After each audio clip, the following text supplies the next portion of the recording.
ಧರಣೀಯ ಕೇಳಿದ ಹರಿ ಯೋಜಿಸಿದ್ದ ಮನದಿಗೆ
ಅನವರತ ಗಣಿದರೆಯೋ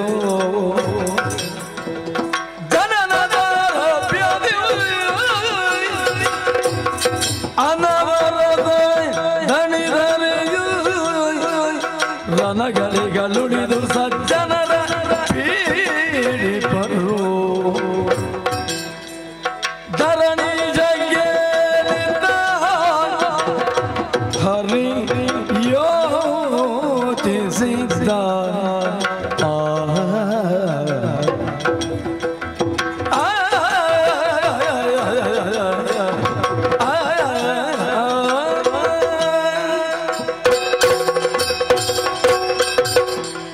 ವಾಸಿಸುವುದಕ್ಕೆ ಕೇಂದ್ರ ಸ್ಥಾನವಾಗಿ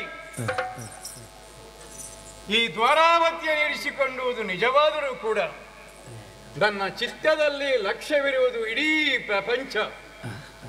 ಲೋಕಾಂತರಕ್ಕೂ ನನ್ನ ದೃಷ್ಟಿಯನ್ನು ಹರಿಸಿ ಏನಾಗುತ್ತದೆ ಅಂತ ಯೋಚಿಸಿದರೆ ಉರುಳುತ್ತಾ ಉಂಟು ಕಾಲಚಕ್ರ. ಅನವರತವು ಇದೇ ಕೆಲಸವಾಯಿತಲ್ಲ. ಭೂತನಿಯ ಸಂಹರಣ ಮಾಡಿದ ಆ ಕಾಲದಿಂದ ಎಷ್ಟು ರಾಕ್ಷಸರನ್ನೆಲ್ಲ ನಾಶಪಡಿಸಿದೆ. ಆದರೂ ಇನ್ನೂ ಇದ್ದಾರೆ.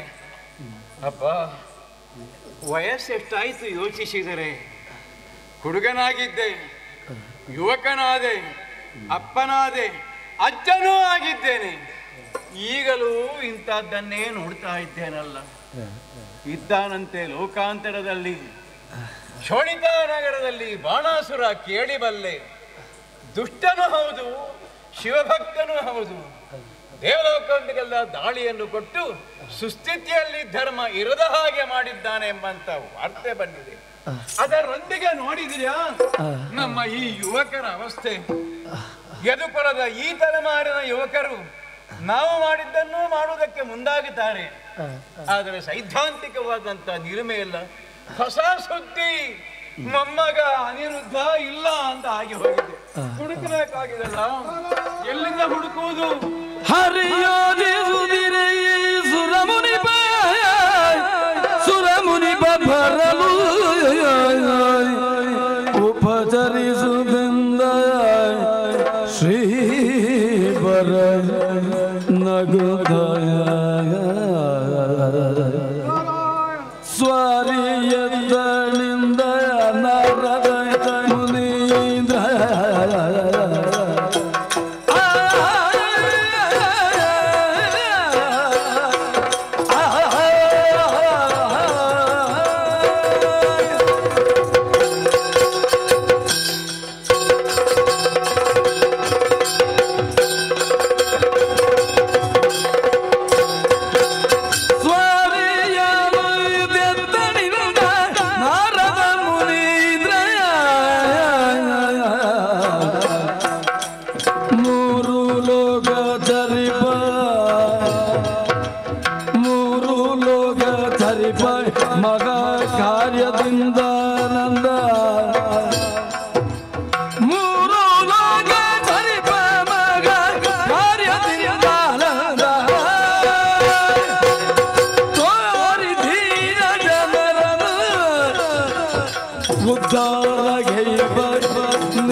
ಸಂಘಾರಗೆ ಕಾರಣನು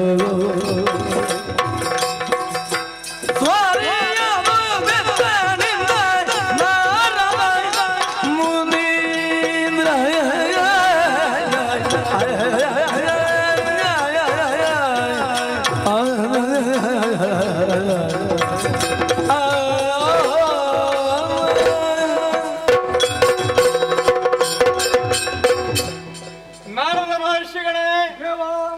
ಸದಾಕಾಲ ಸಂಚಾರಶೀಲರಾದವರು ನೀವು. ನೇಪಥ್ಯದ ಸತ್ಯ ಏನೇ ಆಗಿರಲಿ, ನಾನಂತೂ ವಯೋವೃದ್ಧ ಕೃಷ್ಣ ಅನ್ನೋದು ಸತ್ಯ ತಾನೇ. ಏನು ವಿಷಯ ಸಂಗ್ರಹ ಮಾಡಿದ್ದೀರಿ? 3 ಲೋಕ ಸದಾಕಾಲ ಸಂಚರಿಸುವಂತ ಶಕ್ತಿ ಬಂದಿದವರಲ್ವಾ? ಏನಾದ್ರು ಹೊಸ ಸುದ್ದಿ ಉಂಟಾ?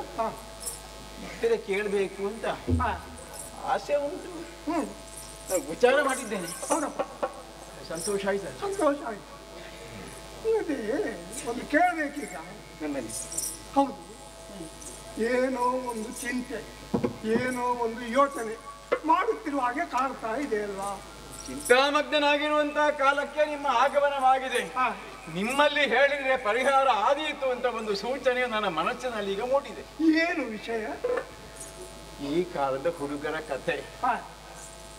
ಮೊಮ್ಮಗ ಪ್ರದ್ಯುಮ್ನ ಮಗ ಅನಿರುದ್ಧ ಕೆಲವು ದಿವಸದಿಂದ ದ್ವಾರಕಲಿಲ್ಲ ಅಂತ ಹುಡುಕಿಸಿದೆವು ಗೊತ್ತಿಲ್ಲ. ಈಗ ನನ್ನ ಹೆಂಡತಿ, ನನ್ನ ಸೊಸೆ, ಇವರನ್ನೆಲ್ಲ ಹೇಗೆ ನಾನು ಸಮಾಧಾನ ಮಾಡಿದೆ? ನಿಮಗೇನಾದ್ರೂ ಸುದ್ದಿ ಗೊತ್ತಿಲ್ಲ?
ಮೊಮ್ಮಗ ಕಾಣ್ತಾ ಇಲ್ಲ.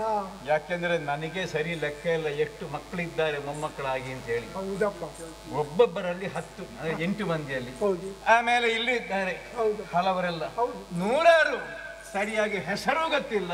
ಆದ್ರೆ ಇವತ್ತು ಗೊತ್ತುಂಟು ಯಾವ ಮಗು ತಪ್ಪಿದೆ ಅಂತ ನಿನಗೆ ಗೊತ್ತಾಗುದಿಲ್ಲ. ಆದ್ರೆ ಕುಟುಂಬದಲ್ಲಿ ಹಿರಿಯನಾಗಿದ್ದೇನಲ್ಲ. ನಿನ್ನ ಮೊಮ್ಮಗ ಅನಿರುದ್ಧ ಎಲ್ಲಿದ್ದಾನಂತ ನನಗೆ ಗೊತ್ತ. ಶೋಣಿತಾಪುರದಲ್ಲಿ. ಶೋಣಿತಾಪುರ ಅಂದ್ರೆ ರಾಕ್ಷಸರಿರುವಂತ ಸ್ಥಳ. ಹೌದು, ಅಲ್ಲಿದ್ದಾನೆ. ಶೋಣಿತಾಪುರದ ಬಾಣಾಸುರ ಎಂಬವನ ಮಗಳು ಉಷಾ ಅವಳ ಅಂತಃಪುರದಲ್ಲಿದ್ದಾನೆ. ಈಗಲೇ ಇಂಥದ್ದೆಲ್ಲ ಕಲ್ತು ಬಿಟ್ಟಿದ್ದಾನೆ ನನ್ನ ಮೊಮ್ಮಗ. ನೋಡು, ನಿನ್ನ ಕಾಲದಲ್ಲಿ ನೀನೇ ಎಲ್ಲ. ನಾನದ್ದು ಈ ಗಂಡು ಹೆಣ್ಣುಗಳ ಪ್ರೇಮಕ್ಕೊಂದು ಹೊಸ ಆಧ್ಯಾತ್ಮಿಕ ಭಾಷ್ಯ ಬರೆಯುವ ಸೈದ್ಧಾಂತಿಕ ನೆಲೆಯಲ್ಲಿ ಇದನ್ನೆಲ್ಲ ಮಾಡಿದರೆ ಈಗದವರಿಗೆ ಅದು ಅರ್ಥ ಆಗೋದಿಲ್ಲ. ಕ್ರಿಯೆ ಮಾತ್ರ ಅವರದ್ದು. ನಿನ್ನ ಮೊಮ್ಮ ಮಗ ಅದಕ್ಕಿಂತ ಹೆಚ್ಚು ಹೋಗಿದ್ದಾನೆ. ತಲಾಂತರದಲ್ಲಿ ಬುದ್ಧಿವಂತಿಕೆ ಹೆಚ್ಚಾಗ್ತಾ ಉಂಟು. ಬಹಳ ಚುರುಕು ಮಕ್ಕಳು ಈಗ. ಹೆಣ್ಮಕ್ಕಳೇ ಈಗ ಗಂಡು ಮಕ್ಕಳನ್ನು ಅಪಹಾರ ಮಾಡುವಂತ ಕಾಲ. ನಾನು ಚಿಕ್ಕವನಿರುವಾಗ ಅಂತದಿತ್ತು, ಗೋಪಿಕೆರು ಸ್ವಲ್ಪ ಹಾಗೆ ಮಾಡುತ್ತಿದ್ರು. ಅಲ್ಲಿ ಕೊಂಡಾಟದ ಪರಿಯೇ ಬೇರೆ ಆಗಿತ್ತು. ಈಗ ಲೋಕಾಂತರದವರು ಅಂದ್ರೆ ಆ ಬಾಣಾಸುರನ ಮಗಳಿಗೆ ನಿನ್ನ ಮೊಮ್ಮಗ ಕನಸಿನಲ್ಲಿ ಕಾಣ ಸಿಕ್ಕಿದ. ಕನಸಿನಲ್ಲಿ? ಒಂದು ವಯಸ್ಸಿನಲ್ಲಿ ಇಂಥದ್ದು ಕೆಲವರಿಗೆ ಆಗದೆ ಅಂತ ಮನಃಶಾಸ್ತ್ರ ತಿಳಿದಿದ್ದೇನೆ ನಾನು. ಅವನ ಮಂತ್ರಿಯ ಮಗಳು ಚಿತ್ರಲೇಖ ಎಂಬವಳು ಅವನನ್ನು ಕರ್ಕೊಂಡು ಇಲ್ಲಿಂದ ಹೋಗಿದ್ದಾಳೆ. ಮಂಚ ಸಹಿತ ಎತ್ತಿಕೊಂಡು ಹೋಗಿದ್ದಾಳೆ. ಎಂತ ಮೋಗಿ, ಎಂತ ಮಾಯವಿದ್ಯೆ. ಈ ಬಾಣಾಸುರನಿಗೆ ಈ ವಿಷಯ ತಿಳಿದು ಅವರಿಬ್ಬರ ತಲೆ ಕಡಿಯುವುದಕ್ಕೆ ನಾನಲ್ಲಿಗೆ ಹೋದೆ, ಸಮಾಧಾನ ಮಾಡಿದೆ. ನನ್ನ ಮಾತು ಕೇಳಲಿಲ್ಲ. ಮತ್ತೆ ಪರಮೇಶ್ವರ ದೇವರು ಹೋದ್ರು, ಅವರ ಮಾತನ್ನು ಕೇಳಲಿಲ್ಲ. ಸದ್ಯದ ಸ್ಥಿತಿ ಹಾಗಿದೆ ನನ್ನ ಮೊಮ್ಮಗನದು. ಇನ್ನು 2-3 ದಿವಸದಲ್ಲಿ ಅವರಿಬ್ಬರ ತಲೆ ಕಡಿಯುವ ಯೋಚನೆಯಲ್ಲಿ. ಒಳ್ಳೆದಾಯ್ತು, ನಾನು ಈಗಲೇ ಹೊರಡ್ತೇನೆ. ನೀನು ಈಗಲೇ ಹೋದ್ರೆ ಸಾಕಾಗ್ಲಿಕ್ಕಿಲ್ಲ. ನಿನ್ನ ಅಣ್ಣ ಇದ್ದಾನಲ್ಲ, ಅವರೆಲ್ಲ ವಿಚಾರ ಮಾಡು. ಸೇನೆಯನ್ನು ಕೂಡಿಸಿಕೊಡ್ತೇನೆ. ಆದಷ್ಟು ಬೇಗ ನಿನ್ನ ಮೊಮ್ಮಗನನ್ನು ಉಳಿಸುವ ಹೊಣೆಗಾರಿಕೆ ನಿನಗಿದೆ. ಈಗಲೇ ಹೊರಟ ಅಣ್ಣನೊಂದಿಗೆ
ನಿಲಯದೊಳು ಕಾಣದ ಕದ ಕುಳಿತು ಹಲದರಕ್ಕೆಂದ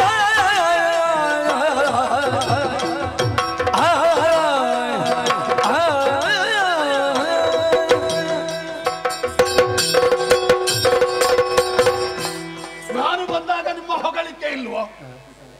ಉಳಿದವರು ಬಂದ ಕ್ಷಣ ಬಲರಾಮಯ್ಯ ಕೇಳಿದ ಕ್ಷಣ ಹೇಳ್ತೀನಿ. ಕೃಷ್ಣನ ಹೆಸರು ಕೆಲವರು ಹೇಳ್ತಾರೆ, ಬಲರಾಮನ ಹೆಸರೇ ಹೇಳುವುದಿಲ್ಲ. ರಾಮಕೃಷ್ಣರು ಅಂತ ಹೇಳ್ತಾರೋ ಕೃಷ್ಣರಾಮರು ಅಂತ ಹೇಳ್ತಾರೋ? ನನ್ನ ಹೆಸರನ್ನು ಮೊದಲಾಗಿ ಹೇಳಬೇಕು. ರಾಮ ಅಂತ ಹೆಸರಿರುವವರು ಈ ಹಿಂದೆ ಬಹಳಷ್ಟು ಮಂದಿ ಆಗಿ ಹೋಗಿದ್ದಾರೆ. ಒಬ್ಬ ಭೃಗುರಾಮ, ಮತ್ತೊಬ್ಬ ದಶರಥ ರಾಮ. ನಾನು ಅವರ ಹಾಗೆಲ್ಲ. ಬಲರಾಮ, ಬಲಭದ್ರ ಅನ್ವರ್ಥ ನಾಮ, ಅಷ್ಟು ಬಲ ನಮಗಿದೆ. ಯದುಗಳಿಗೆ ರಾಜತ್ವ ಎಲ್ಲಿ ಹದು ನೋಡಮ್ಮ, ನನ್ನ ಮುಂದೆ ಒಂದು ನಿಂತು ಹೇಳಿ, ಇದಂತ ಲೋಕಕ್ಕೆ ತೋರಿಸಿಕೊಟ್ಟವರು ಯಾರು? ಅಣ್ಣ ತಮ್ಮಂದಿರಾದಂತಹ ನಾವು ಹುಟ್ಟಿದ್ದು ಒಂದು ಕಡೆಯಲ್ಲಿ, ಬೆಳೆದದ್ದು ಮತ್ತೊಂದು ಕಡೆಯಲ್ಲಿ, ಕಾರ್ಯಕ್ಷೇತ್ರ ಇನ್ನೊಂದು. ಅದೇ ನಮ್ಮ ಸಾಧನೆ. ಸಮುದ್ರ ಮಧ್ಯದಲ್ಲಿರುವಂತಹ ಈ ಕುಶಸ್ಥಲಿ ನಾಮಕವಾದಂತಹ ನಗರ ಉಂಟು ಅಂತ ಕಂಡು ಹಿಡಿದದ್ದು ನಾವು.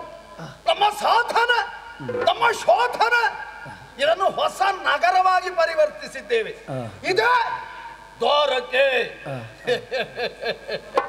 ಸ್ವರ್ಗವನ್ನು ಮೀರಿಸುವ ರೀತಿಯಲ್ಲಿದೆ, ವೈಕುಂಠವನ್ನು ಮೀರಿಸುವ ತೆರನಿದೆ.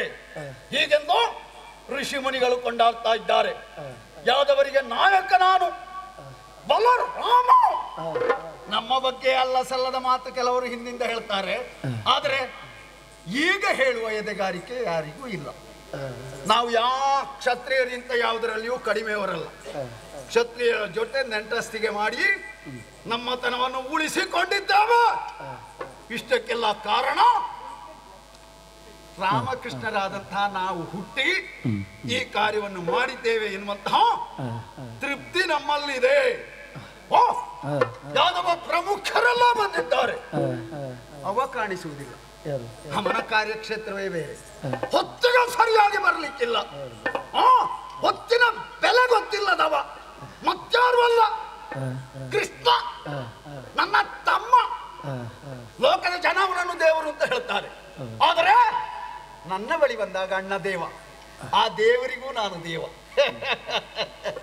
ಅದೇ ನಮ್ಮ ಯೋಗ್ಯತೆ.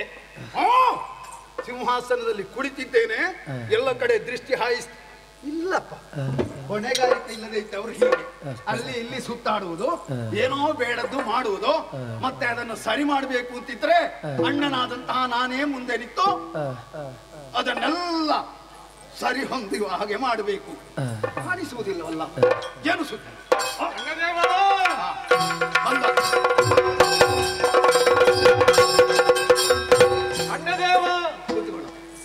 ಈಗ ಸಭೆಗೆ ಪೂರ್ಣ ಕಳೆ ಬಂತು.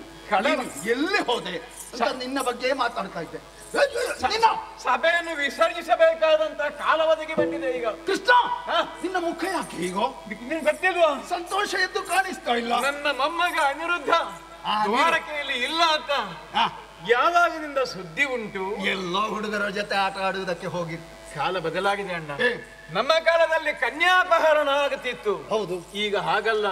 ನಾವೆಲ್ಲ ವಯಸ್ಸಿಗೆ ಬಂದು ಈಗ ವೃದ್ಧರಾದ ಬಳಿಕ ಈಗ ಕೇಳುವುದೇನು ಗೊತ್ತುಂಟ, ಯುವಕರ ಅಪಹರಣ ಆಗ್ತಾ ಉಂಟು. ಹೌದಾ? ನನ್ನ ಮಗ ಮೊಮ್ಮಗ ಆ ಅನಿರುದ್ಧ ಹೌದು ಈಗ ಇಲ್ಲಿಲ್ಲ. ಎಲ್ಲಿ ಹೋಗಿದ್ದಾನೆ? ಶೋಣಿತಾ ನಗರದಲ್ಲಿದ್ದಾನಂತೆ. ಅಲ್ಲಿ ಯಾಕೆ ಹೋದವ? ನನ್ನಲ್ಲಿ ಕೇಳಿದ್ದಾನೆ, ನಿನ್ನಲ್ಲಿ ಬಿಡು.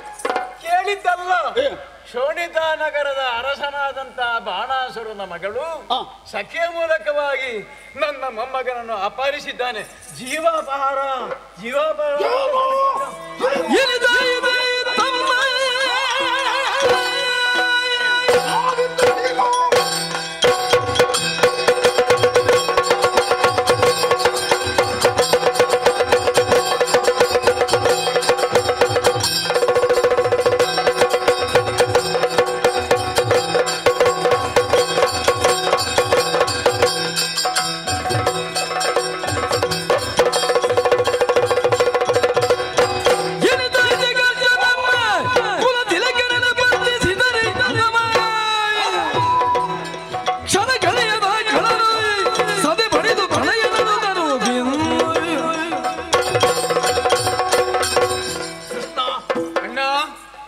ಮಾಡಿದ್ದು ನೀನೆ. ಪ್ರಾಯಕ್ಕೆ ಬಂದಂತಹ ಮಕ್ಕಳಿಗೆಲ್ಲ ಹೊಣೆಗಾರಿಕೆ ಕೊಡಬೇಕು. ಅದಿಲ್ಲ ಅಂತಾದರೆ ಹೀಗೆ ದಾರಿ ತಪ್ಪುವುದು. ಮಕ್ಕಳು ಹೆಚ್ಚಾದರೆ ಹೀಗೆ ಅಲ್ವಾ? ನಿರುದ್ಧ ಎಲ್ಲೋ ಹುಡುಗರ ಜೊತೆ ಆಟ ಆಡ್ತಾ ಇರ್ತಾನೆ ಅಂತ ನಾನು ಭಾವಿಸಿದ್ರ ಅವನನ್ನೇ ಅಪಹಾರ ಮಾಡಿಕೊಂಡು ಹೋದ್ರ. ಅವನ ಪ್ರಾಣ ಅಪಾಯದಲ್ಲಿದೆ ಈಗ. ಅದು ರಾಕ್ಷಸ. ಅವನ ಅಪ್ಪನಿಗೆ ಗೊತ್ತುಂಟ ಇಲ್ವಾ? ಬಾಣಾಸುರ. ಅಲ್ಲಿದ್ದಾನೆ. ಈಗ ಸುದ್ದಿ ಗೊತ್ತಾದ ಮೇಲೆ ನಾವು ಸುಮ್ಮನೆ ಇರುವುದರಲ್ಲಿ ಅರ್ಥ ಇಲ್ಲ. ಅಲ್ಲ, ನಿನ್ನ ಮಗನಿಗಾದ್ರೆ ಈಗ ಸುದ್ದಿ ಹೇಳಿದ್ದೇ ಇಲ್ಲ. ಒಂದು ಮಾತಾಡಿ. ನಾನು ಹೇಳಲಿಲ್ಲ, ಇಲ್ಲಿಗೆ ಬಂದದ್ದು. ಸನ್ನಿಧಾನದಿಂದ ಅಧಿಕೃತವಾಗಿ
ದೊಡ್ಡಪ್ಪ ಪ್ರಣಾಮಗಳು. ಹೇಳ ಹೇಳ.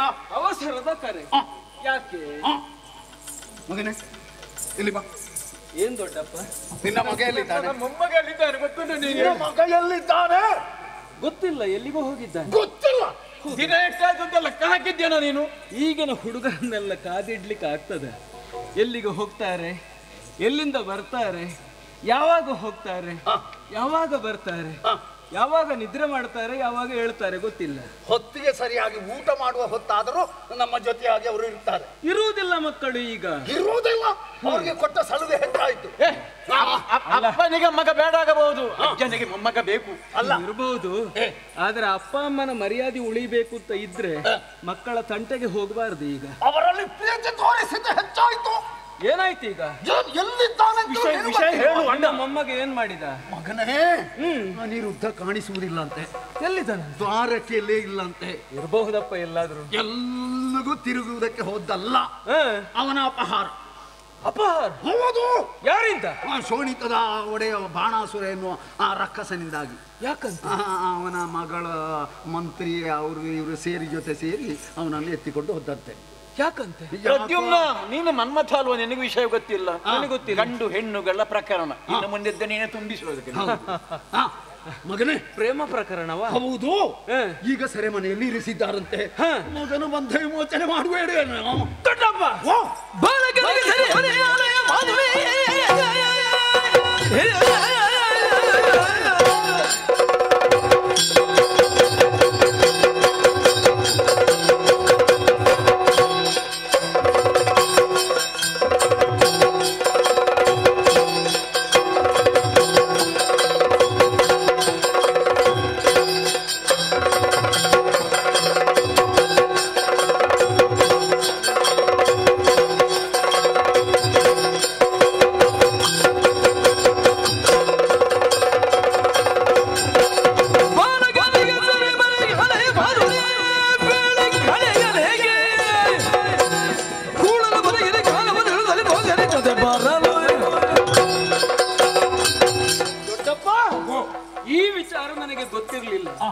ಗೊತ್ತಾದ ಮೇಲೆ ಸುಮ್ಮನೆ ಕುಳಿತುಕೊಳ್ಳುವ ಹಾಗಿಲ್ಲ.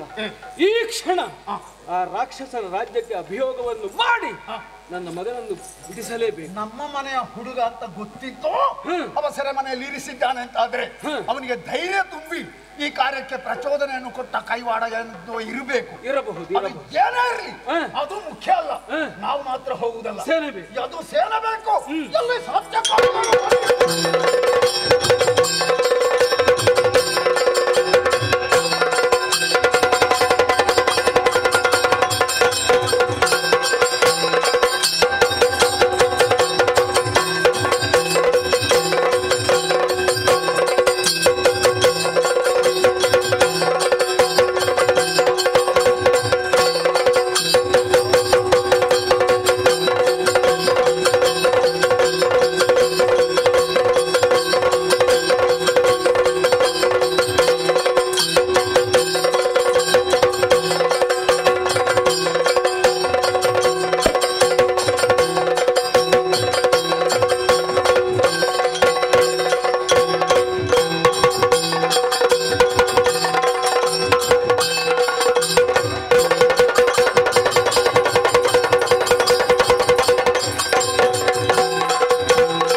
ಬಿಟ್ಟು ಓಡಾಡಿಕೊಂಡು ಬಂದವರಿದ್ದೇವೆ. ಯಾಕೆಂದು ಹೇಳಿದ್ರೆ ಈಗ ಕ್ಷಣ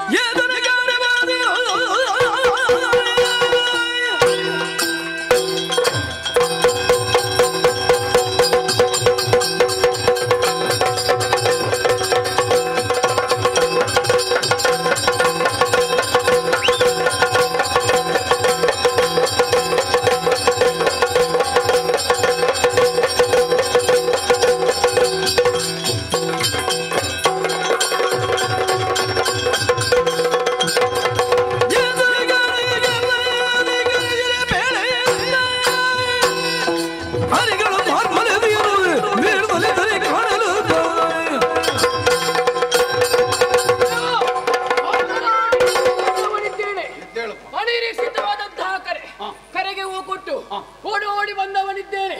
ನಮ್ಮಿಂದ ಏನಾಗಬೇಕು? ಅಣ್ಣದೇವ ಒಳ್ಳೆ ಉತ್ಸಾಹದಲ್ಲಿದ್ದಾರೆ. ಯಾದವ ಪ್ರಮುಖರು ಹಾಗೆ ಹೋರ್ತಾರೆ, ಹಾರ್ತಾರೆ, ಹೋರುತ್ತಾ ಹಾರ್ತಾರೆ, ಹಾರುತ್ತಾ ಹೋರ್ತಾರೆ. ಹೋರುವ ಆಟಕ್ಕೆ ಇವರು ಸಿದ್ಧರಿದ್ದಾರಂತ ಆಯ್ತಲ್ಲ. ಇವರು ಮಾತ್ರ ಸಾಲದು, ರಣವಾದ್ಯಕ್ಕೆ ಲೆಕ್ಕಕ್ಕಿಂತ ಹೆಚ್ಚು ಜನ ಬೇಕಾಗಿದೆ. ನಮ್ಮಲ್ಲಿ ಉಂಟಲ್ಲ, ಬೇಕಾದಷ್ಟಿದೆ ರಣವಾದ್ಯ. ವಿಷಯವರಲ್ಲಿ ಹೇಳಿ ನಾವು ಕರ್ಕೊಂಡು ಹೋಗ್ಬೇಕು. ಅಲ್ಲ, ವ್ಯವಸ್ಥೆ ಹೆಚ್ಚಿದ್ದಷ್ಟು ಸುಖ ಹೆಚ್ಚಿದ್ದಷ್ಟು ಮೈ ಮರೆತು ಕುಳಿತುಕೊಳ್ತಾರೆ. ಹಾಗಾಗ ಕೂಡದು ಯುದ್ಧ ಶಿವ ಪಾಲಿಗೆ ಒದಗಿ ಬಂದಿದೆ. ಚೂಣಿಯ ಮುಂದೆ ಇವರೇ ಮುಂಚೂಣಿಯಲ್ಲಿ. ನನ್ನ ಮಗನನ್ನೊಂದು ಬೇಗ ಬಿಡಿಸೋಣ. ಶೋಣಿತ ಅರಸ ಬಾಣಾಸುರ ನಮ್ಮ ಅನಿರುದ್ಧನನ್ನು ಸೆರೆಯಲ್ಲಿರಿಸಿದ. ಅವನ ಬಿಡುಗಡೆಗಾಗಿ ನಾವೆಲ್ಲರೂ ಒಟ್ಟಾಗಿ ಅಲ್ಲಿಗೆ ಹೋಗೋಣ.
ಅನಿರುದ್ಧನನ್ನು ಬಾಣಾಸುರ ಸೆರೆಯಲ್ಲಿಟ್ಟಿದ್ದಾನೆ ಎಂಬ ಕಾರಣಕ್ಕಾಗಿ ಸೆರೆ ಬಿಡಿಸುವುದಕ್ಕಾಗಿ ಯಾದವರೆಲ್ಲರೂ ಸಂಘಟಿತರಾಗಿ ದಾಳಿಯನ್ನು ಮಾಡಿದ್ದಾರೆ. ಪ್ರಕರಣ ಸುಖಾಂತ್ಯವಾಗಬೇಕಿದ್ರೆ ಕಾಳಗ ನಡೆಯಲೇಬೇಕು. ಏನು ಮಾಡೋಣ ಮಗು?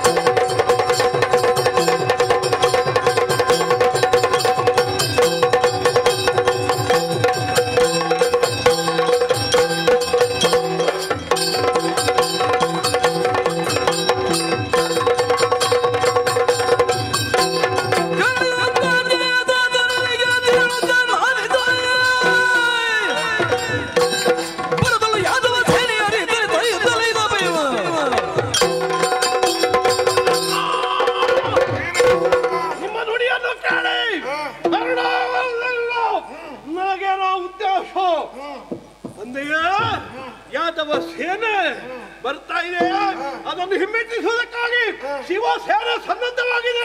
ಹೊರಡಲಿ ಹೊರಡಲಿ.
ರಕ್ಷಣೆಗೆ ಬಂದವರು ಪರಮೇಶ್ವರ ದೇವರು, ಅವರೊಂದಿಗೆ ಬಂದವರು ನಾವು. ಇದು ಬೆಂಕಿಯೊಂದಿಗೆ ಆಟವಾಡಿದ ಹಾಗಾಯಿತು. ಇದು ಒಂದು ಹೆಜ್ಜೆ ಮುಂದಿಟ್ಟರೆ ನಿಮ್ಮನ್ನು ಸುಳ್ಳು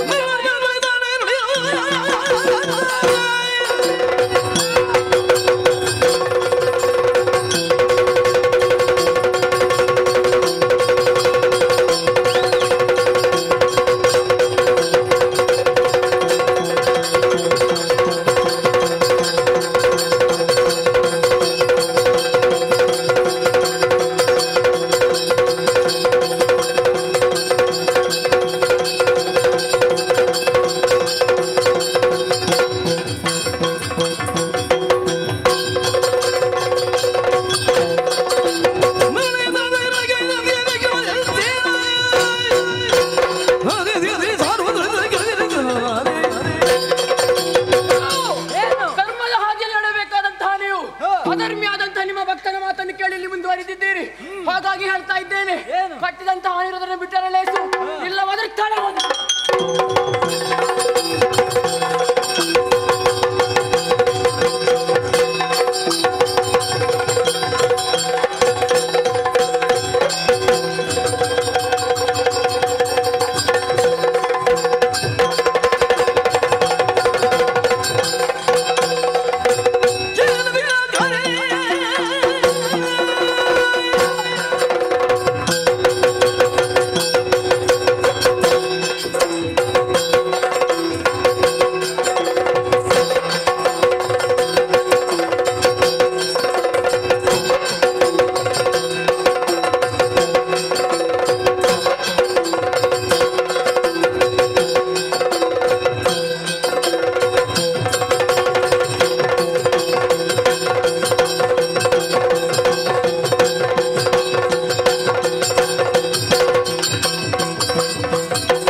ಹುಟ್ಟುತ್ತಾದ್ರೆ ಶಿವಸೇನೆಗೆ ಕೈ ಮುಗಿದು ಹಿನ್ನಡೆ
ಷಣ್ಮುಖ. ಹೌದು, ಯುದ್ಧಕ್ಕೆ ಎದುರಾಗಿ ಬಂದವರು ಯಾರು ಎಂಬುದಾಗಿ ನೋಡಿದಾಗ ಮಾರನೆಂಬವನೇ ನೀನೇನು? ಆಶ್ಚರ್ಯವಾಗುತ್ತಾ ಇದೆ. ಈ ಹಿಂದೆ ನನ್ನ ತಂದೆಯವರ 3ನೇ ಕಣ್ಣಿಗೆ ಬಲಿಯಾದವ ನೀನು, ಕಿಚ್ಚಿನ ಕಣ್ಣಿಗೆ ಬಲಿಯಾದವನು ನೀನು. ಈಗ ಕೃಷ್ಣನ ಮಗನಾಗಿ ಹುಟ್ಟಿ ಬಂದಿದ್ದೆ. ಹೌದು, ಬಂದದ್ದು ಮಾತ್ರ ಸಾಮಾನ್ಯವಾಗಿ ಅಲ್ಲ. ನಿನ್ನ ಮಗ ಮಾಡಿದಂತಹ ತಪ್ಪನ್ನು ತಿದ್ದಿ ತೀಡಿ ಸರಿದಾರಿಯಲ್ಲಿ ನೀನು ನಡೆದುಕೊಂಡು ಹೋಗಬೇಕಿತ್ತು. ಆದರೆ ಅದನ್ನೇ ಅನುಸರಿಸಿಕೊಂಡು ನೀನು ಬಂದಿದ್ದೀಯ. ನಿನಗೆ 6 ತಲೆ ಉಂಟು. ಹೌದು, ಒಂದೂ ಸರಿ ಇಲ್ವಲ್ಲ ಅಂತ ನನಗೆ ಬೇಸರ. ಯಾಕೆ?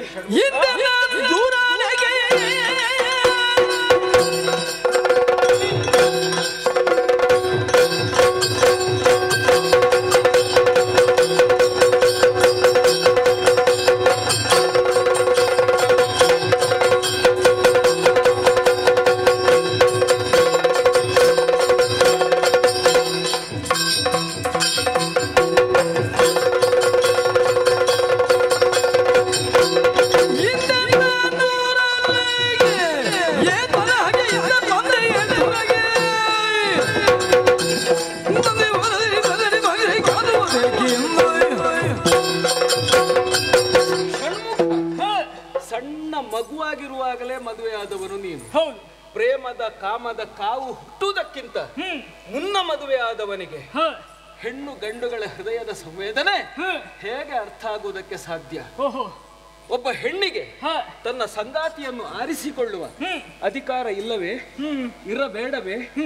ಅಪ್ಪ ಅಮ್ಮನೊಟ್ಟಿಗೆ ಇದ್ರೆ ಅವಳು ಎಷ್ಟು ವರ್ಷ ಇರಬಹುದು? 18 ವರ್ಷ ಅಥವಾ 21 ವರ್ಷ ಅಂತ ಇಟ್ಟುಕೊಳ್ಳೋಣ. ಆ ಬಳಿಕ ಜೀವನ ಪೂರ್ತಿ ಆಕೆ ಗಂಡನೊಟ್ಟಿಗೆ ಇರಬೇಕು. ಸುದೀರ್ಘ ಕಾಲ ಬಾಳ್ವೆಯನ್ನು ನಡೆಸಬೇಕಾದಂತಹ ಬಾಳ ಸಂಗಾತಿಯ ಆಯ್ಕೆ ಹೆಣ್ಣಿಗೆ ಇರಬೇಕು. ಉಷೆ ಮಾಡಿದ್ದು ಅದನ್ನೇ. ಆದರೆ ಬಾಣಾಸುರ ಹಳೆಗಾಲದವ, ಅವನನ್ನು ಪ್ರತಿಭಟಿಸಿದ. ಅವನೇನೋ ರಾಕ್ಷಸ, ಮೂರ್ಖ. ನೀವು ದೇವತೆಗಳು ಇದರೊಟ್ಟಿಗೆ ಸೇರಿಕೊಂಡಿದ್ದೀರಲ್ಲ. ನಿನ್ನ ಅಪ್ಪ ಲೋಕೈಕ ನಾಯಕ, ಹೌದು, ನೀನು ದೇವಸೇನಾನಿ, ಹೌದು. ಇಂತಹ ಯೋಗ್ಯತಾವಂತರು ರಾಕ್ಷಸನೊಟ್ಟಿಗೆ ಸೇರಿಕೊಂಡು ಪ್ರೀತಿಸುವ ಜೀವಗಳನ್ನು ಬೇರೆ ಮಾಡ್ತಾ ಇದೆಯಲ್ಲ. ಪ್ರಣಯ ತರ್ಕಕ್ಕೆ ಹುಟ್ಟುತ್ತದೆ ಏನು? ಯಾವ ಗಂಡೆ ಆಗಲಿ ಯಾವ ಹೆಣ್ಣೆ ಆಗಲಿ ಒಬ್ಬನನ್ನು ಒಬ್ಬಳನ್ನು ಪ್ರೀತಿಸುವಾಗ ನಾನೇಕೆ ಪ್ರೀತಿಸಬೇಕು ಎಂದು ಪ್ರಶ್ನೆ ಮಾಡಿ ಪ್ರೀತಿಸುವುದಿಲ್ಲ. ಆಕಾಶದಲ್ಲಿ ಸೂರ್ಯೋದಯವಾದಾಗ ಕೊಳದಲ್ಲಿ ತಾವರೆ ಅರಳಿದಂತೆ ಹೃದಯದಲ್ಲಿ ಪ್ರೀತಿ ಹುಟ್ಟುತ್ತದೆಯೇ ಹೊರತು ಅದು ತರ್ಕದಲ್ಲಿ ಹುಟ್ಟಿಕೊಳ್ಳುವುದಿಲ್ಲ. ಷಣ್ಮುಖ, ಈ ಹರೆಯದ ಹುಡುಗ ಹುಡುಗಿಯರಿ ಪ್ರೀತಿಸುವ ಕಲೆಯನ್ನು ಕಲಿಸಿದ್ದೇ ನಿನ್ನ ಅಪ್ಪ ಮತ್ತು ಅಮ್ಮ. ದಕ್ಷನ ಯಾಗದಲ್ಲಿ ದಾಕ್ಷಾಯಿಣಿ ಯೋಗಾಗ್ನಿಯಲ್ಲಿ ದಗ್ಧಳಾಗಿ ಹೋದಳು. ಶಿವನೇನು ನನ್ನ ಹೆಂಡತಿ ಸತ್ತು ಹೋದಳು ಅಂತ ಬೇರೆ ಮದುವೆ ಆದನ. ಅವನು ತಪಸ್ಸಿಗೆ ಕುಳಿತು ಹೆಂಡತಿಯ ಬರವನ್ನೇ ಕಾದು ಕುಳಿತ. ಆ ಬಳಿಕ ದಾಕ್ಷಾಯಿಣಿಯನ್ನು ಮಾಡಿದ್ಲು. ಪರ್ವತ ರಾಜ ನಂದಿನಿಯಾಗಿ ಹುಟ್ಟಿದಳು. ಶಿವ ಕಳೆದ ಜನ್ಮದಲ್ಲಿ ನನ್ನ ಗಂಡ, ಈ ಜನ್ಮದಲ್ಲಿ ನಾನು ಬೇರೆ ಗಂಡನನ್ನು ಆರಿಸುತ್ತೇನೆ ಅಂತ ಅವಳಾದ್ರೂ ಭಾವಿಸಿದ್ಲ. ಶಿವನನ್ನೇ ಪತಿಯನ್ನಾಗಿ ಪಡೆಯಬೇಕೆಂದು ಅವಳು ತಪಸ್ಸನ್ನು ಮಾಡಿದ್ಲು. ಗಂಡು ಹೆಣ್ಣು ಗಂಡ ಹೆಂಡತಿಯರಾಗುವುದು ಅದು ಆತ್ಮದ ಸಂಬಂಧ, ಅದು ಇಲ್ಲಿಯ ಮದುವೆಯಲ್ಲ. ಇಷ್ಟನ್ನೂ ಅರ್ಥ ಮಾಡಿಕೊಳ್ಳದೆ ಆ ಮೂರ್ಖನ ಕಡೆ ಸೇರಿ ಸಂಗ್ರಾಮಕ್ಕೆ ಬಂದಿದ್ದೀಯಲ್ಲ, ತಲೆಗಳನ್ನು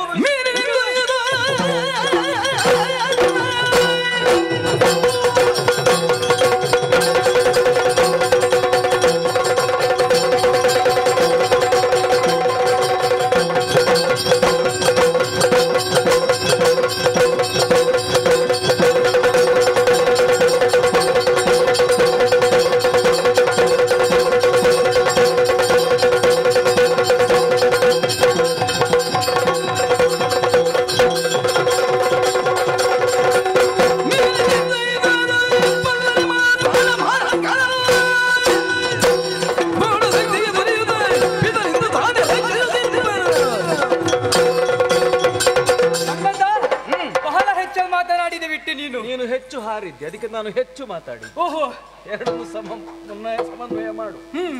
ತಂದೆಯ ಬಗ್ಗೆ ನೀನು ಮಾತನಾಡಿದ್ದೀಯಲ್ಲ, ತಂದೆ ತಾಯಿಯಂದಿರನ್ನು ಸೇರಿಸುವುದಕ್ಕೆ ಅಲ್ಲಿ ನಿನ್ನ ಕೈವಾಡ ಇತ್ತೆ ಅನ್ನುವುದನ್ನು ನೀನು ಕೂಡ ಮರಿಬಾರ್ದು. ಅನುಮಾನ ಇಲ್ಲ. ಹೌದು. ಆದುದರಿಂದ ಇಂದಿನ ದಿವಸ ನಾನು ಬಂದದ್ದು ಕೇವಲ ನಾನಾಗಿ ಬಂದದ್ದಲ್ಲ, ತಂದೆಯ ಅಪ್ಪಣೆ ಆಗಿದೆ. ಆದುದರಿಂದ ತಂದೆಯ ಮಾತನ್ನು ಮೀರುವವರು ನಾವಲ್ಲ, ಇನ್ನು ಮುಂದೆಯೂ ಮೀರುವವರು ನಾವಲ್ಲ. ಆದುದರಿಂದ ಹೇಳುತ್ತೇನೆ, ಬಂದ ಹಾಗೆ ಹಿಂತೆರಳು, ಇಲ್ಲದಿದ್ರೆ ನಿನ್ನ ಶಿರ ಹೋಗಿದ್ದು. ನಿನಗೆ ಪೆಟ್ಟಲ್ಲದೆ ಬೇರೆ ಹೌದಾ?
ನನಗೆ ಭಕ್ತಿ ಇದೆ, ಶ್ರದ್ಧೆ ಇದೆ.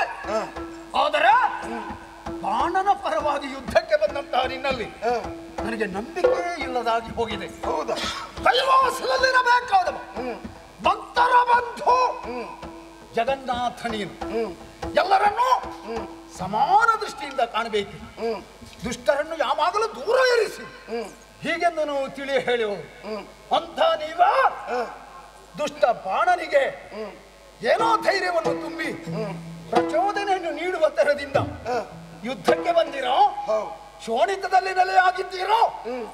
ಭಕ್ತರು ಬಂದು ನಿಮ್ಮಲ್ಲಿ ಪ್ರಶ್ನೆ ಮಾಡಿದ್ರೆ ಅವರಿಗೆ ಏನು ಅಂತ ಉತ್ತರ ಹೇಳ್ತೀರಿ?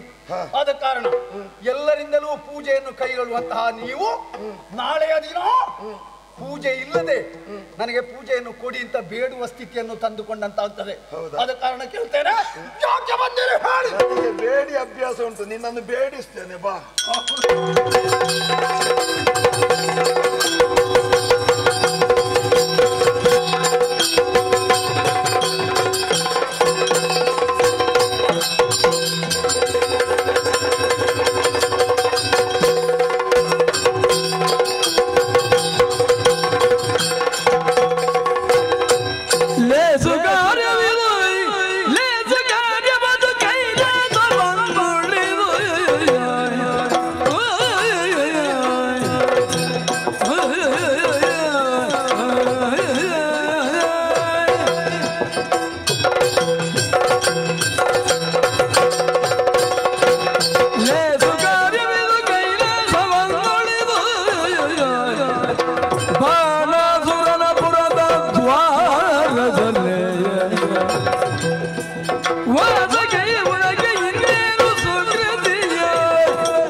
ಧರಿಸಿರುವ ತ್ರಿನೇತ್ರಧಾರಿ ಹೌದು.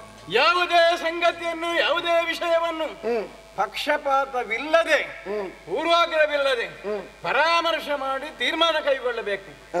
ತ್ರಿಮೂರ್ತಿಗಳಲ್ಲಿ ಒಬ್ಬರಾದ ಶಂಕರ, ನಿನಗೂ ಈಗ ಪಕ್ಷನಿಷ್ಠೆ ಬಂತಲ್ಲ. ಯಾಕೆ? ಬಾಣಾಸುರ ಮಾಡಿರುವಂತಹ ಅನ್ಯಾಯ ಏನು, ಅಧರ್ಮ ಏನು, ಇದರ ವಿಷಯ ಬಗ್ಗೆ ಪರಾಮರ್ಶೆಯನ್ನು ನೀನು ಮಾಡದೆ ಅವ ಪ್ರಾರ್ಥಿಸಿಕೊಂಡಿದ್ದಾನೆ, ಅವನ ಭಕ್ತಿಗೆ ಮೆಚ್ಚಿದ್ದೇನೆ ಅಂತ ಹೇಳಿಕೊಂಡು ಬಾಗಿಲ ಭಟನಾಗಿ ಇಲ್ಲೇ ಇದ್ದೀಯಲ್ಲ. ಮಾತ್ರವಲ್ಲ, ಅವನನ್ನು ಕೂಡಿಕೊಂಡೀಗ ಯುದ್ಧಕ್ಕೂ ನೀನು ಮುಂದೆ ಬಂದವನಿದ್ದಿ. ಹೌದು, ನನ್ನದೇ ಒಂದು ಶಕ್ತಿ ಹಿಂದೆ ವಾಮನಾವತಾರ ಕಾಲದಲ್ಲಿ ಬಾಗಿಲ ಭಟನಾಗಿ ಅಂತ್ಯವನ್ನು ಕಂಡದ್ದುಂಟು, ಎಲ್ಲಿ ಬಲಿಯ ಮನೆಯಲ್ಲಿ. ಆದರೆ ಒಂದು ಸೈದ್ಧಾಂತಿಕ ನಿಲುಮೆ ಇತ್ತು, ಕಾರಣ ಇತ್ತು. ಬಲಿ ಮಾಡಿದ ತ್ಯಾಗಕ್ಕೆ ನೀನು ಯಾವ ಕಾರಣಕ್ಕಾಗಿ ಅಲ್ಲಿಗ ಬಾಗಿಲ ಭಟನಾಗಿದ್ದಿ, ಯುದ್ಧರಂಗದಲ್ಲಿ ಮುಂದೆ ಬಂದಿದ್ದಿ. ವಾಸುದೇವ, ಪ್ರದ್ಯುಮ್ನ, ಅನಿರುದ್ಧ, ಸಂಕರ್ಷಣ, ಈ 4 ವ್ಯಕ್ತಿಗಳಲ್ಲಿ 4 ವ್ಯೂಹಗಳಲ್ಲಿ ವಿಷ್ಣು ಶಕ್ತಿ ವ್ಯಾಪಿಸಿದೆ.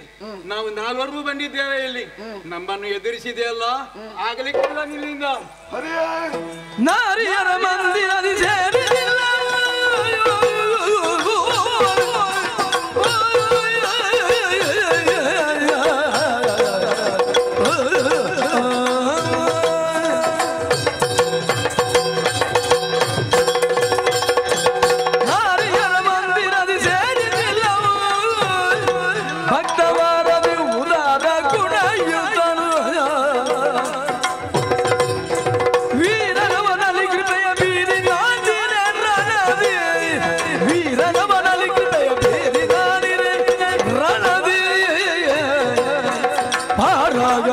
ನಡೆ ಮರಳಿ ನಡೆ ಮರಳಿ. ಗೋಪಿ ಜನಜಾನ, ನನ್ನನ್ನು ಪ್ರಶ್ನಿಸ್ತಾ ಇದ್ದಿ. ನೀನೀ ಮನೆಯಲ್ಲಿ ಕಾವಲುಗಾರನಾಗಿ ನಿಂತದ್ದು ಸರಿಯೋ? ಸರಿಯೋ. ನೀನೇ ಅಂದಂತೆ ಬಲಿಯ ಭವನದಲ್ಲಿ ಗದಾಧರ ಮೂರ್ತಿಯಾಗಿ ನೀನು ನಿಂತದ್ದು ಹೌದು. ಭಕ್ತನನ್ನು ಉದ್ಧರಿಸುವುದಕ್ಕಾಗಿ ನಾನಿಲ್ಲಿ ನಿಂತಿದ್ದೇನೆ ಎಂಬ ಕಾರಣಕ್ಕಾಗಿ ನಾರಿಯರ ವ್ಯೂಹದೊಂದಿಗೆ ನಾನಿಲ್ಲಿ ನಿಂತದ್ದಲ್ಲ, ಪರಿವಾರವನ್ನು ಸೇರಿಕೊಂಡದ್ದಲ್ಲ. ಅದನ್ನು ಈ ಪ್ರಕೃತವಾಗಿ ಮಾಡುತ್ತಾ ಇದ್ರೆ ಅದು ನೀನು. ಆದ್ದರಿಂದ ಭಕ್ತರನ್ನು ಹೇಗೆ ಉದ್ಧರಿಸಬೇಕು, ಯಾರನ್ನು ಯಾವ ಪಥದಲ್ಲಿ ನಡೆಸಬೇಕು, ಇದು ನನಗಾದ್ಯ ಕರ್ತವ್ಯವಾದ್ದರಿಂದ ನಿಂತಿದ್ದೇನೆ. ನಿಮ್ಮವರೊಂದಿಗೆ ಪವರವೇರ್ಪಟ್ಟಿದೆ, ನಿಮ್ಮವರ ಸೋಲನ್ನು ಅನುಭವಿಸಿದ್ದಾರೆ. ಅವಯ್ಯ, ಜಯ ಬೇಕು ಅಂತ ಇದ್ರೆ ಮನೆಗೆ ಹೋದ್ರೆ ಜಯ ಉಳಿದೀತು. ಓಡಿಸ್ತೇನೆ ನಾನೀಗ.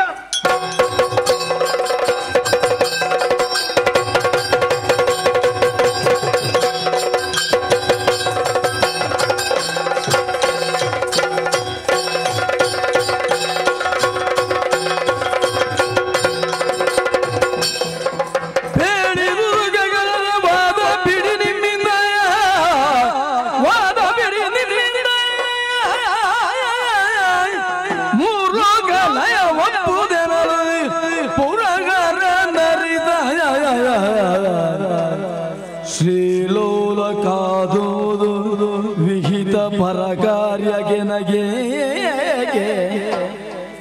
ಎನಗೇಕೆ ಹಾಗೆ ನೀತಿಗಳನ್ನು ಕೇಳದವಾ, ಹಾಗೆ ನೀತಿಗಳನ್ನು ಕೇಳದವ.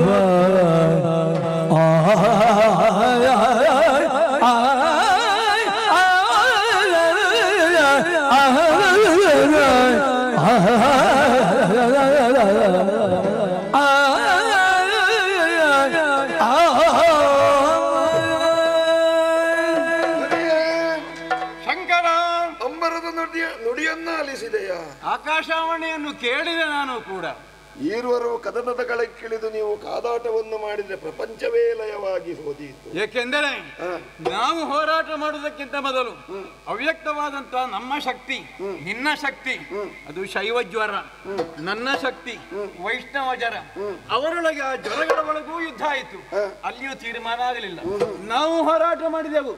ನೀನೆತ್ತಿದಂತಹ ಬ್ರಹ್ಮಾಸ್ತ್ರಕ್ಕೆ ಪ್ರತಿ ಬ್ರಹ್ಮಾಸ್ತ್ರವನ್ನು ಹುಡುವಾಗ ತಡೆಯಿತಲ್ಲ. ಹೌದಪ್ಪ, ಯುದ್ಧವನ್ನು ನಿಲ್ಲಿಸುವ. ಹಾಗಿದ್ರೆ ನಾನಿಲ್ಲಿ ಇದ್ದ ಉದ್ದೇಶ ಏನು ಗೊತ್ತಾ? ಏನು? ನಿನ್ನ ಬಗ್ಗೆ ಅಭಿಮಾನವಿಲ್ಲದವ ಅವನನ್ನು ಉದ್ಧರಿಸಬೇಕಾದವ ನೀನು. ಯಾರ ಬಗ್ಗೆ ಅಭಿಮಾನವಿಲ್ಲವೋ ಅಂತವರನ್ನು ದಂಡಿಸಿ ಸರಿಯಾದ ಬುದ್ಧಿಯನ್ನು ಕಲಿಸಿ ಅವರನ್ನು ಉದ್ಧರಿಸಬೇಕು. ಹಾಗಿದ್ರೆ ಅಹಂಕಾರ ಯಾಕೆ ಬಂತು? ನಾನೇ ಕೊಟ್ಟ ಕೆಲವು ವರ, ಸಹಸ್ರ ಬಾಹುಗಳು, ಮಯೂರ ಕೇತನ, ಇದೆಲ್ಲ ಇರುವಷ್ಟು ಹೊತ್ತು ಅವನನ್ನು ಸೋಲಿಸುವುದಕ್ಕೆ ಸಾಧ್ಯವಿಲ್ಲ. ನೀನೇ ಹಿಂದೆ ಹೇಳಿದ್ದಿ ಅಂತ ನನಗೆ ವರದಿ ಬಂದಿದೆ. ಹೌದು. ಯಾವ ಕಾಲಕ್ಕೆ ಅವನ ಮಯೂರ ಕೇತನ ಉರುಳಿ ಕೆಳಗೆ ಬೀಳ್ತದೆ ಅಲ್ಲಿ ಅವನಿಗೆ ಸೋಲು ಸದ್ಬುದ್ಧಿ ಜನನ ಅಂತ. ಆ ಕೆಲಸವನ್ನು ನೀನು ಮಾಡಬೇಕು. ಮಯೂರ ಕೇತನವನ್ನು ಖಂಡಿಸು.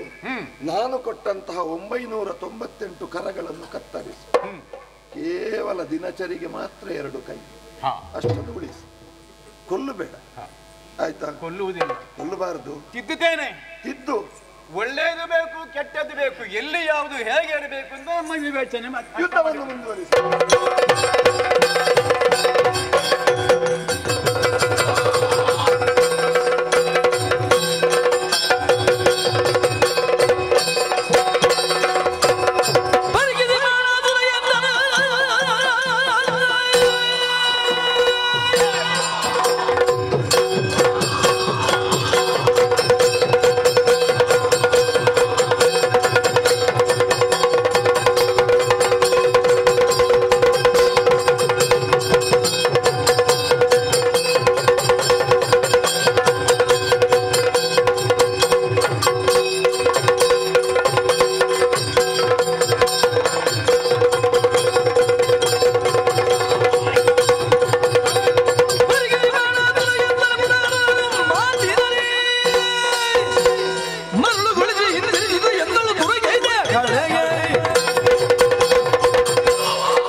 ನಾನೇ ಕೃಷ್ಣ.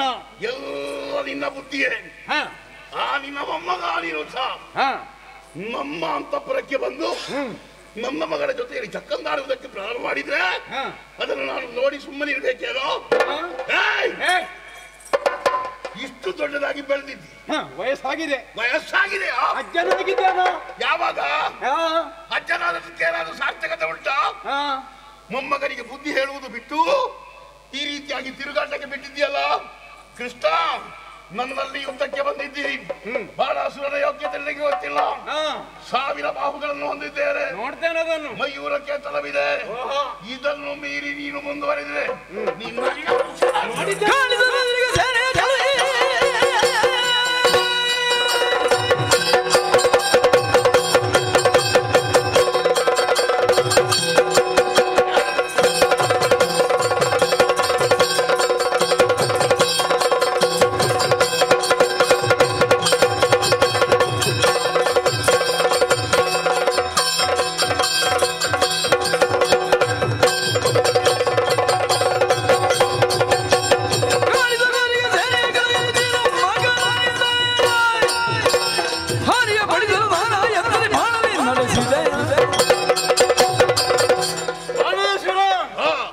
ನನ್ನ ಮೊಮ್ಮಗನನ್ನು ಅಪಹರಿಸಿ ತಂದುದು ನಿನ್ನ ಮಗಳ ಕಡೆಯವರಿ. ಮನೆಯ ಮಗಳಿಗೆ ಬುದ್ಧಿ ಹೇಳುವುದನ್ನು ಬಿಟ್ಟು ನನ್ನ ಮೊಮ್ಮಗನಿಗೆ ಬುದ್ಧಿ ನಾನು ಹೇಳಬೇಕು ಅಂತ ಹೇಳ್ತೀಯ. ತಿದ್ದಬೇಕು. ತಿದ್ದುವುದಕ್ಕೆ ನಿನ್ನ ಮುಂದೆ ನಾನು ಇಟ್ಟಿದ್ದೇನೆ. ಮೊದಲು ನಿಮ್ಮನ್ನು ತಿದ್ದಿದ್ದೇನೆ.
ಸರಿಯಾದಂತಹ ದಂಡನೆಯನ್ನು ನೀನು ವಿಧಿಸಿದ್ದಿ.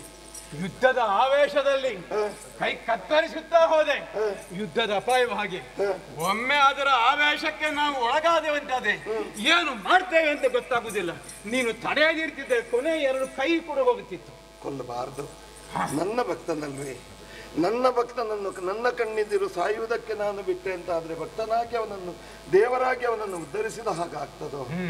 ಆದ್ದರಿಂದ ಜೀವದಾನ ಮಾಡಬೇಕು, ಆತನನ್ನು ಸಮಾಧಾನ ಪಡಿಸಬೇಕು. ಬಾಣಾಸುರ, ಸ್ವಾಮಿ, ಕೆಟ್ಟ ಮೇಲೆ ಬುದ್ಧಿ ಬಂತು ಅಂತ ಲೋಕದಲ್ಲೊಂದು ಮಾತುಂಟು. ಕೆಲವರಿಗೆ ಕೆಟ್ಟ ಮೇಲೆ ಬುದ್ಧಿ ಬರುವುದಕ್ಕೆ ಪ್ರಾಣ ಇರುವುದಿಲ್ಲ. ನಿನಗೆ ಹಾಗಲ್ಲ, ಪ್ರಾಣ ಉಂಟು. ಪ್ರಾಣ ಉಳಿಸಿದ್ದೀನಿ. ನಿನ್ನ ಹೆಚ್ಚಿನ ಕರಗಳನ್ನೆಲ್ಲ ಕತ್ತರಿಸಿದ್ದೇನೆ. 2 ಮಾತ್ರ ಉಂಟು. ಹೌದು, ಲೋಕ ಮರ್ಯಾದೆಗೆ ನಿನ್ನಲ್ಲಿ ಭಕ್ತಿ ಉಂಟು. ಇಲ್ಲವೆಂದಾದರೆ ಶಂಕರನನ್ನು ಈ ಸ್ಥಿತಿಯಲ್ಲಿ ಮನೆಯಲ್ಲಿ ಊರಲ್ಲಿ ಇಳಿಸಿಕೊಳ್ಳುವುದಕ್ಕೆ ಸಾಧ್ಯವ? ದೇವರೇ, ಆದರೆ ಭಕ್ತಿ ಮಾತ್ರ ತಪ್ಪು ದಾರಿಯಲ್ಲಿ ಮುಂದೆ ಸಾಗಿದೆ. ತಪ್ಪು ದಾರಿಯಲ್ಲಿ ಸಾಗುವುದಕ್ಕೆ ಕಾರಣವಿದೆ. 1000 ಕೈಗಳಲ್ಲಿ ನಮಗಿದೆ, ಮೈಯೂರ ಕೇತನವಿದೆ. ಇದನ್ನು ಯಾರೂ ಮುರಿಯುವುದಕ್ಕೆ ಸಾಧ್ಯವಿಲ್ಲವೆಂಬ ಅಹಂಕಾರ ನನಗಿಲ್ಲ. ಅಹಂಕಾರ ಭಗವಂತ ಕೊಟ್ಟಿದ್ದಾನೆ, ಕೊಟ್ಟದ್ದನ್ನು ಪಡೆಯಲಿಕ್ಕಿಲ್ಲ ಅಂತ ನಾನು ಭಾವಿಸಿದ್ದೆ. ಆದ್ರೆ ಅಹಂಕಾರಿಯಾದಂತಹ ನಾನು ಇದನ್ನು ಯಾವತ್ತನ್ನು ಗಣನೆಗೆ ತೆಗೆದುಕೊಳ್ಳದೆ ಈ ರೀತಿಯಾಗಿ ವರ್ತಿಸಿದೆ. ಭಗವಂತ 2 ಕೈ ಉಂಟು, ಆದ್ರೆ ಒಂದು ವಿಷಯ, ನನ್ನ ಅಜ್ಜ ನನ್ನಪ್ಪ ಲಕ್ಷ್ಮೀನಾರಾಯಣನನ್ನು ನೋಡಿದ್ದ. ಹೌದೌದು, ದೊಡ್ಡ ಪರಂಪರೆ ಅದು. ಆ ಪರಂಪರೆ ಅದಕ್ಕಿಂತಲೂ ಮಿಗಿಲಾಗಿ ನಾನೀಗ ನೋಡಿದ್ದ ಇದ್ದೇನೆ.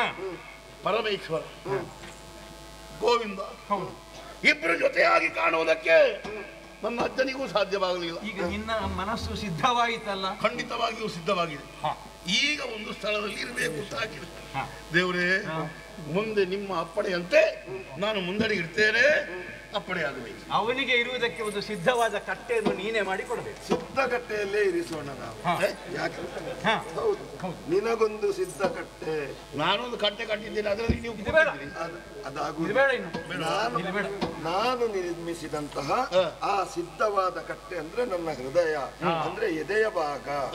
ಈ ಎದೆಯ ಭಾಗದಲ್ಲಿ ನೀನು ನೆಲೆಯಲ್ಲಿ ಬೇಕಿದ್ರೆ ನೀನು ಕೈಲಾಸವನ್ನು ಸೇರಬೇಕು. ನಮ್ಮ ಗಣಗಳಲ್ಲಿ ನೀನು ಒಬ್ಬನಾಗಬೇಕು. ಗಣಗಳಲ್ಲಿ ನಾನು ಸಂತೋಷ ವಿಷಯ. ಗಣಗಳಿಗೆಲ್ಲ ಮಣಿಸ್ವರೂಪನಾಗಿ ಗಣಮಣಿಯಾಗಿ ನೀನಲ್ಲಿ ನೆಲೆಯಾಗಬೇಕು. ನಾನಲ್ಲಿ ಕೈಲಾಸದಲ್ಲಿ ಗಣಮಣಿಯಾಗಿ ಸಂತೋಷಭರಿತನಾಗಿ ಗಣಮಣಿಯಾಗುವವರಿಗೆ ಗುಣಮಣಿಯಾಗಿರ್ಬೇಕು. ಅದು ಹಾಗೆ ಇರ್ತಬೇಕು. ದೇವರೇ, ಗಣಮಣಿ ಆದ್ಮೇಲೆ ಗುಣ ಎಲ್ಲಿಗೂ ಹೋಗುವುದಿಲ್ಲ, ಅದು ಗುಣ ಜೊತೆಯಲ್ಲಿಯೇ ಇರ್ತದೆ. ಹಾಗಾಗಿ ನಿಮ್ಮಿಬ್ಬರ ಆಶೀರ್ವಾದವನ್ನು ಪಡೆದು ನಾನು ಮದುವೆಯನ್ನು ಮುಗಿಬೇಕು. ಹೌದು, ಕಲ್ಯಾಣ ಆಗಲೇಬೇಕಲ್ಲ? ಖಂಡಿತ. ಈಗ ಮದುವೆಗಿಂತ ಮೊದಲು ಏನು ಪ್ರಕರಣ ಆಗಿದೆ, ಗತಂನ ಚಿಂತೆಯೇತಿ. ಇಲ್ಲಪ್ಪ, ಆದರೆ ಈಗ ಒಂದು ವಿದ್ಯುಕ್ತವಾಗಿ ಉಷಾ ಪರಿಣಯ ವಿವಾಹ ಅನ್ನುವುದು ಆಗಬೇಕು. ಖಂಡಿತವಾಗಿ ಮಾಡುವುದಕ್ಕೆ ಅರಮನೆಯಲ್ಲಿ ವ್ಯವಸ್ಥೆ ಮಾಡೋಣ. ಪುರೋಹಿತರನ್ನು ಬರ್ಲಿಕ್ಕೆ ಹೇಳಿದ್ದೇನೆ, ವ್ಯವಸ್ಥೆ ಆಗುತ್ತಾ ಇದೆ. ದಾರ ಎರೆದ್ರೆ ಸಾಕು, ಎಲ್ಲ ಮುಗಿಯಿತು ಲೆಕ್ಕ. ನಮ್ಮವರು ಬಂದಿದ್ದಾರೆ, ಇವರಿದ್ದಾರೆ.